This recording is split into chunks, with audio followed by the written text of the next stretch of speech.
10ల fail అయితే ఏడ్చుకుంటూ ఇంట్లో కూర్చుంటారా? మార్చి పోతే జూన్ అని మళ్ళా రాస్తారు. లీడర్లు సుతగంతే. ఒక ఎలక్షన్లో ఓడిపోతే ఇంకో ఎలక్షన్లో నిలబడటానికి చూస్తారు. ఒక పార్టీలో కలిసి రాకుంటే ఇంకో పార్టీలకు దుంకుతారు. ఎలక్షన్లు, ఓట్లు, సీట్లు గెలుపు సుట్టే తిరుగుతుంది రాజకీయం. అప్పుడు ఓడినోళ్ళు ఇప్పుడు ఎవరు గెలిచిండ్రు, కండువాలు మార్చినోళ్ళ కథ ఎట్లుందో మొత్తం చూద్దాం పాండ్రి. నలుగురు సిట్టింగులు కిషన్ రెడ్డి, బండి సంజయ్, అరవింద్, అసదుద్దీన్ సార్లు మల్లా గెలిస్తే నలుగురు సిట్టింగులు మాలోత్ కవిత, బీబీ పాటిల్, నామా నాగేశ్వరరావు, రంజిత్ రెడ్డి సార్లు ఓడిపోయినరు. ఇక ఎమ్మెల్యేలు కూడా ఎంపీ లైన్ వాళ్ళని చూస్తే అరవింద్, సంజయ్, ఈటల, రఘునందన్ సార్లు. 2 మాటలు ఓడినోళ్ళేమో కార్ దిగి కమలం కండువా కప్పుకున్న సైద్ రెడ్డి, ఆరూరు రమేష్ గారు.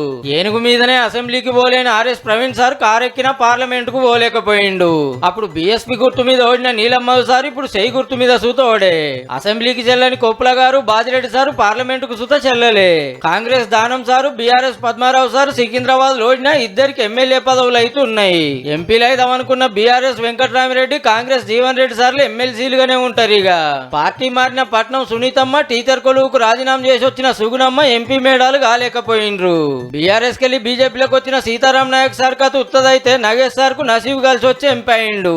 కడియం సార్ కండువా మార్చి బిడ్డను ఎంపీని చేస్తే సిట్టింగ్ ఎంపీ రాముల్ సార్ కమలం పార్టీకి వచ్చిన కొడుకుని ఎంపీ చేయలేకపోయిండు.